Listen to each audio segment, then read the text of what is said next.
Welcome everyone.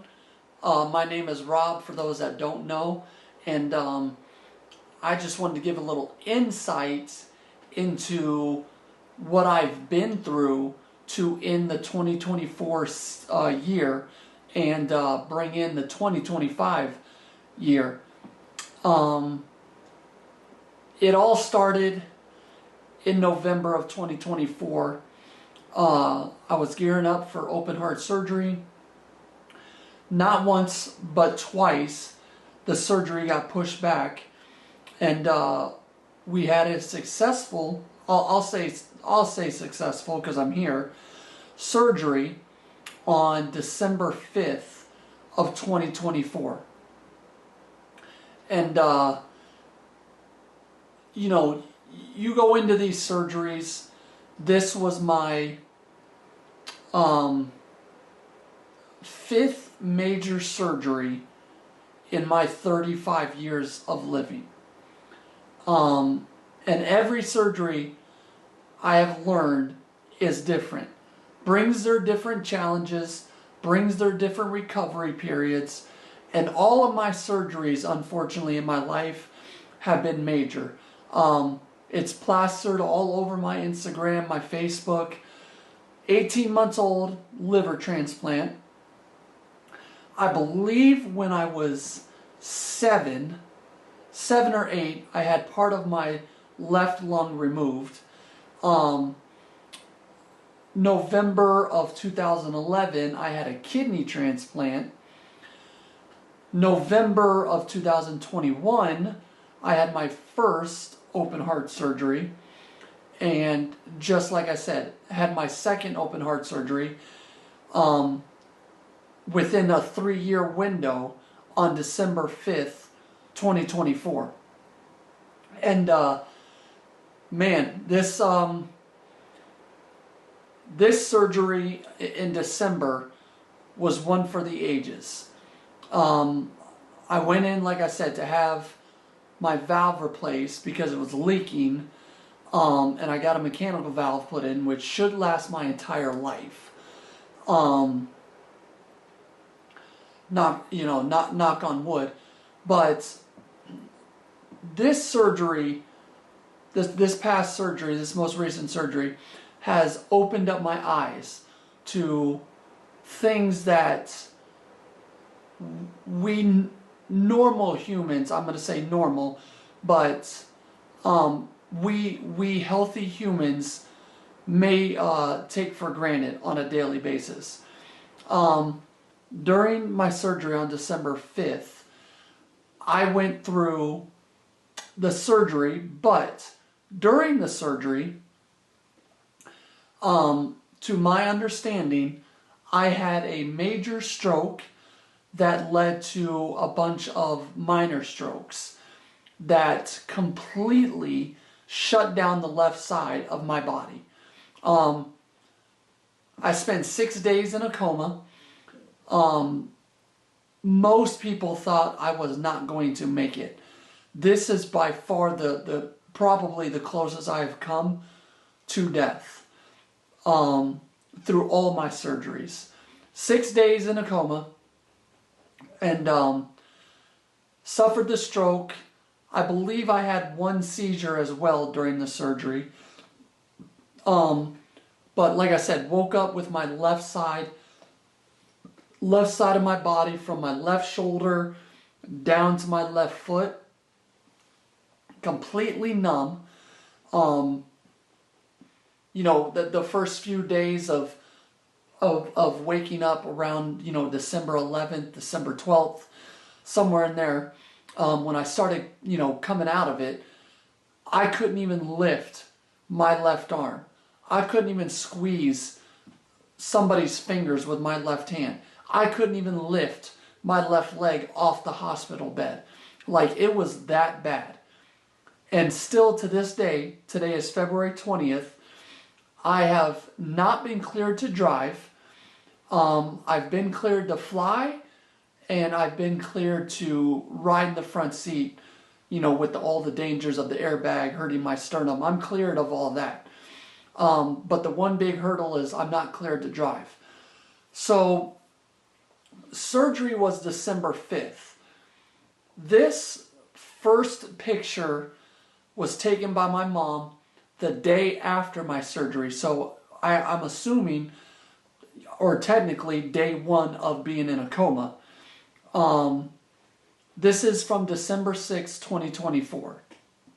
Obviously, I don't remember any of this because, like I said, I didn't start coming fully out of it until, December 11th or 12th or somewhere in there. But I do remember being in a bed on a floor all by myself, not even in a full-fledged room, but like I remember being in a hallway, kind of like, and being monitored on camera at all times. Every one of my movements probably being captured on camera. There was a lot of pain when I woke up. The surgery was successful. The valve is all good. But coming out of it, I can say that I was in a lot of pain. Not as much as I expected, but obviously my chest, my whole left side, being numb, not being able to move it. And I knew as I learned more about what happened during surgery that I was going to have an uphill battle and face multiple hurdles. As I started learning what I went through during surgery, it became a bigger pill to swallow. Like, why? Like, I've never gone through life asking why me. I've just pretty much accepted whatever's, come my way. I've dealt with it. But there was a small percentage of me that was like, why did this happen? In 2021, when I went through my first open heart surgery, I didn't have a stroke. I didn't have a seizure. 6 weeks after surgery, I was cleared to drive. And I miss that. I miss that. I love traveling to different places with my daughter. People that don't know, I film part-time for NASCAR. Like, driving 7-8 hours to Vegas for a race weekend is something that I enjoy doing. And driving is like a big part of my life. Like, I love cranking out my music, being just behind the wheel and taking a cruise, clearing my head with or without my daughter. The first video you see here is from December 22nd. And I'm using like and forgive me, I forget the technical names of some of these things, but I'm roaming the hallways, obviously, with assistance, as you can see. But again, this was December 22nd, 17 days after open heart surgery, after a major stroke that caused a few minor strokes within my body, and with my left side being completely shut down. This was a huge accomplishment to overcome, or a big hurdle to overcome, but I knew there were more hurdles to clear in the future. This next video clip is the very next day, December 23rd. And as you can see, within one day, I made progress. I'm using a four-legged cane almost to help me walk. So I'm upgrading. And again, this is, 18 days after surgery. Just a little over 2 weeks after surgery. I'm getting up and I'm walking the halls. My left side is I'm getting strength, and it's coming back to me slowly but surely. Again, another hurdle that I cleared and I was super proud of. This next picture is my dad, my daughter Reagan, and I on Christmas Day in the hospital at UCSF here in San Francisco. This was a very emotional day for me because, first off, who wants to spend Christmas in the damn hospital? you know, through all of my surgeries, I've been lucky enough to not spend any major holidays in the hospital. So this was the first major holiday in my life that I've spent in the hospital. And with an 8-year-old daughter, and it being Christmas, parents out there, you know how big Christmas is to our kids. This was a very emotional day. And I'm going to sidetrack here and say, during this video, I'm going to try and keep my emotions in check. But it may be difficult at times. But I'm very blessed, very thankful to my daughter's mother and stepmother for bringing her on an hour plus drive down to San Francisco for her to spend all of Christmas Day with me in the hospital and open up gifts and just see her joy. Never in my life would I have thought that I would have spent Christmas with my 8-year-old daughter in a hospital. But you know, in these situations, you make the most of it, right? And yes, it wasn't at home. Yes, there wasn't a Christmas tree. But her excitement was just like a breath of fresh air to take in. In a time of being down, you know, battling depression, spending Christmas in a hospital. This was a sight to see, was my daughter's excitement. And you know, it's one of the many things that I live for, is to see her excitement on a daily basis. So that was a successful day. This next video is me walking the halls on December 28th with a cane. Just a cane, one-legged cane. So you can see, again, over the last week, from the 23rd to the 28th, I have progressed yet again. And this is, you know, almost just over 3 weeks now after surgery, and I'm already walking with a cane. And might I add, with a less than severe limp. I'm not walking as fast as I want to, but there's no limp, and there's no pausing or me wanting to take a break, I'll say. December 30th, I was released from UCSF and moved up to an acute rehab unit within my hometown of Santa Rosa, California. This was a rehab unit within a hospital.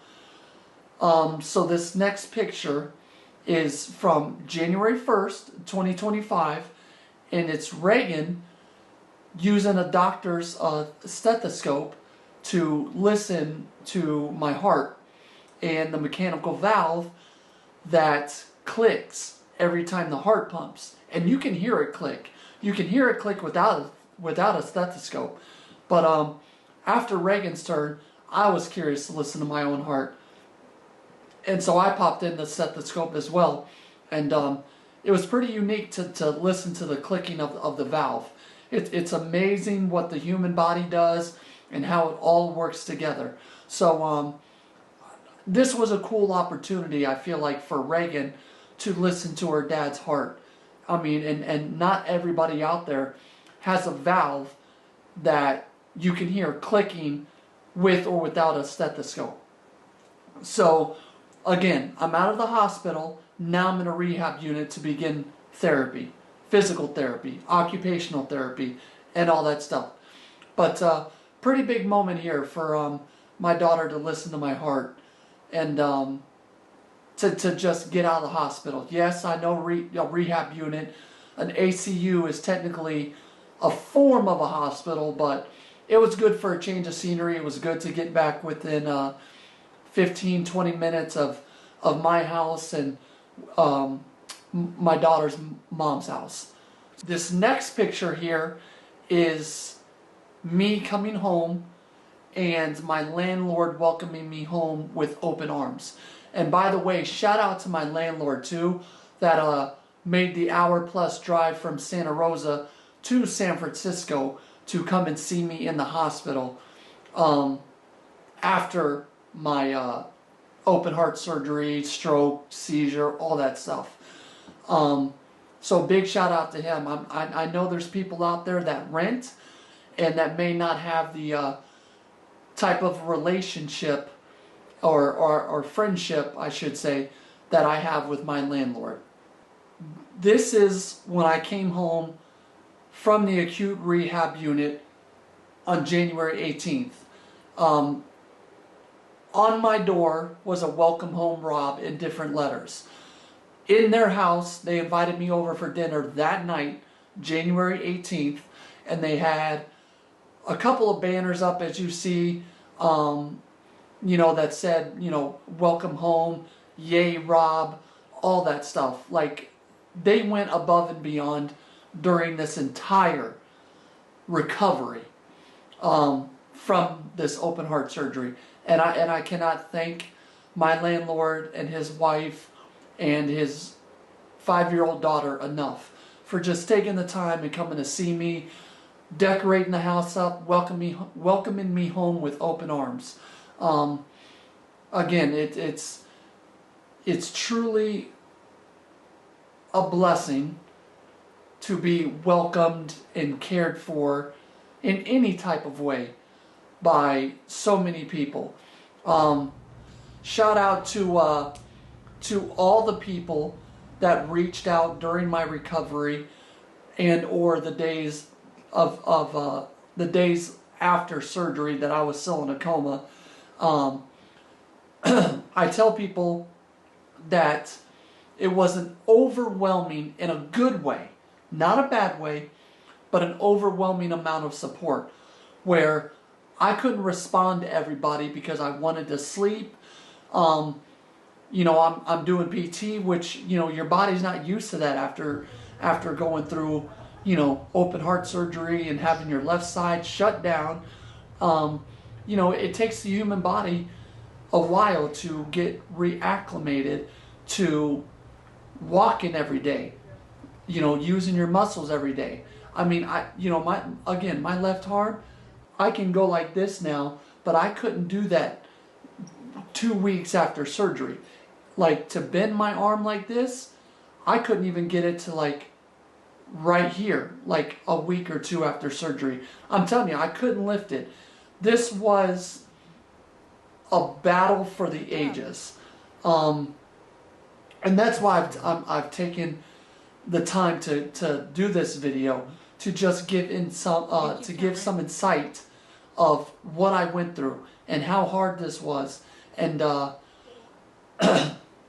I'm going to touch base at the end, but to be an inspiration and to hopefully motivate and be there and show my daughter in years to come what her dad has overcome.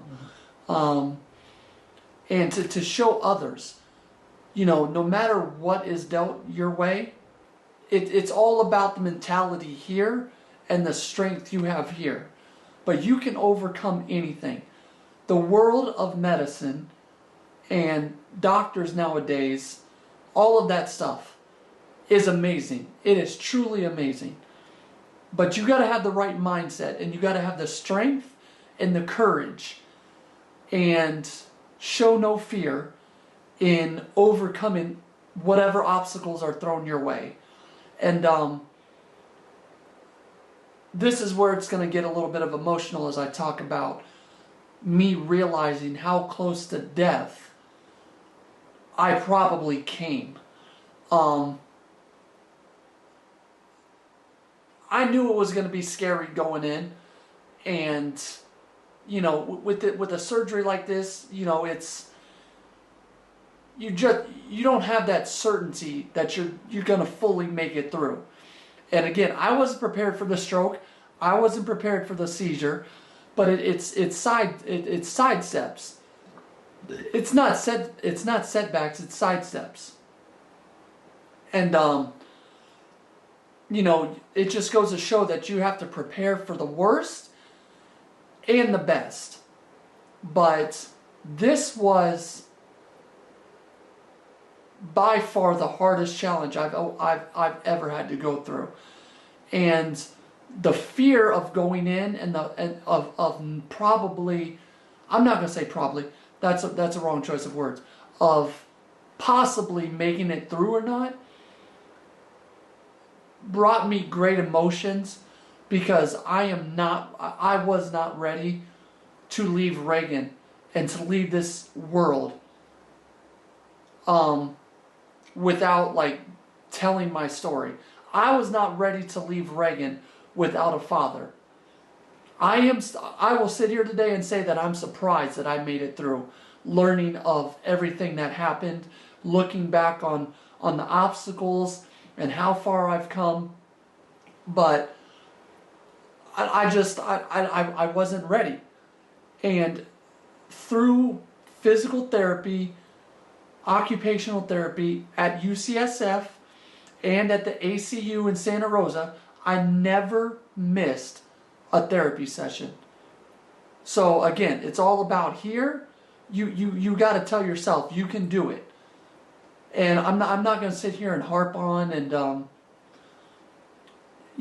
like just drag this out, but it truly is about your mentality. It truly is about how hard you want to fight. Nobody's going to do it for you. You have to want it. Nobody's going to wake you up in the morning and say, hey, do your arm exercises. And I just knew that I had to fight through whatever to just show Reagan show Reagan the progress that I made. Show Reagan that, again, as she gets older and she learns about what her dad went through, show her that you can overcome anything. You just got to put your mind and your heart to it, put your head down, and push through. And fight through it. If you come out on the other side breathing and alive, you're capable of doing anything. And I'm very thankful that the stroke did not affect more than what it affected. I came out with clear speech. I did come out with a little bit of memory loss. Starting to look back at it, I believe it's short-term memory loss. But, I was ignoring everything on my left side, because the whole left side of my body, head, mouth, leg, arm, wrist, shoulder, that was just not working. And through the therapy, I realized that I was ignoring my left side. And it's typical after going through a stroke.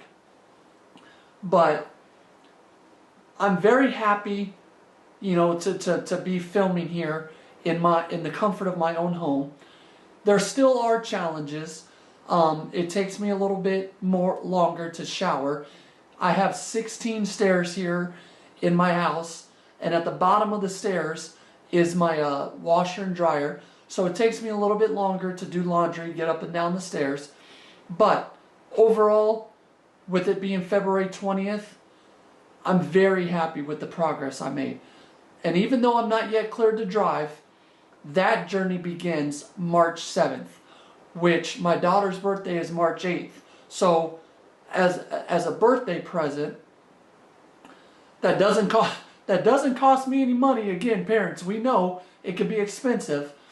But as a birthday present, that doesn't cost me any money. I'm going to fight through this and battle through, and hopefully, everybody's telling me, try not to have goals and set your mind on when you want to achieve things by. But that's just been my mentality through all of this. I got to the rehab unit on December 30th, 2024. My discharge date at first was January 20th. Through the therapy and rebounding so well, I got that almost halfway through my ARU stay. I got it moved up to January 18th because I was doing so well. And I was battling through and making great progress. So again, it goes back to that mentality and that strength that you have. We all have it, you know, but some people unfortunately choose to feel sorry for themselves or turn to alcohol, turn to drugs, narcotics, whatever it may be, when they're dealt a tough hand. And I'm very happy to say that I've never turned to any of that. People that know me know I don't do drugs. You know, I try not to take painkillers. Not that I have an addiction to anything. I rarely drink. But again, you got to take care of your body, and your body will take care of you. I had fluid intake. My ankles up, my feet up to just below my knees were hella swollen. And people that saw me were like, wow. And I was even surprised at how much fluid was in my legs. Through all of that, I'm happy to be here from home, on my own, recording this and sharing my story, and just wanted to let people know that, again, I'm going to close with, no matter what you're dealt in life, you can always battle through. Without the use of alcohol, without the use of drugs, and without the use of narcotics. It just takes the strength and the positive mentality, and you can make it through. Make people proud in your life. And the only thing I've wanted to do through all of this is rebound and get to and be there for Reagan, and get to see Reagan and spend more time with her. Like I said, I wasn't ready to leave her.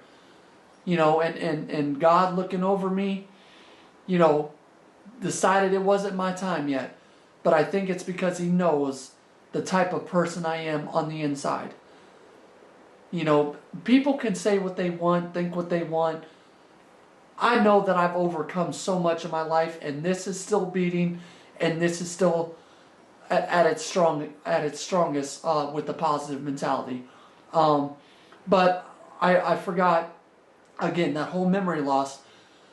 March 7th, I began physical therapy to hopefully begin my journey to start driving again. So for my daughter's birthday, I'm going to put my mind to it, fight through it, work on my shoulder, work on my hand, work on my wrist, my elbow, all that stuff. Get it all strengthened, and I'm aiming to be able to drive by the beginning of April. For those that don't know, I am a part-time videographer for NASCAR. It killed me missing the Daytona 500. But in the middle of March, they come to Las Vegas. So tentatively, and again, people have said, you know, don't worry about goals. You'll get there when you get there. I'm the type of person that wants to set goals, that strives to be better, strives to beat deadlines. And again, I'm going to strive by hopefully the middle of March to be clear to drive. If not, there's a race that is circled on my calendar towards the end of April. I think it's the last weekend in April to be certain. But it's in Talladega, Alabama. A race that I've never been to. So that's circled on my calendar right now. If I can at least get to that and be cleared to drive, this will be a huge success. I will keep people updated in the comments section, and or a little bit more brief, shorter videos on my journey to recovery. But for now, again, think positive, show the strength, show the courage, don't get discouraged. People feed off your energy. And that's one thing, you know, I tried my hardest to not cry ever, not be mad ever in front of Reagan. Whether it was FaceTime or in person. I didn't want to show her any negative feelings because she feeds off that. Our kids feed off our energy. And I didn't want to show her that I was scared, that I was tired, that I was worn out from going through therapy, every single day or every other day. And just, put on a smile, put on a positive mentality, and cover it up for Reagan. So people feed off your energy. Be positive, stay kind, and treat each other with respect. You just never know what somebody has been through until you get to know them. So with that, peace, love, stay up, stay positive. Thank you all.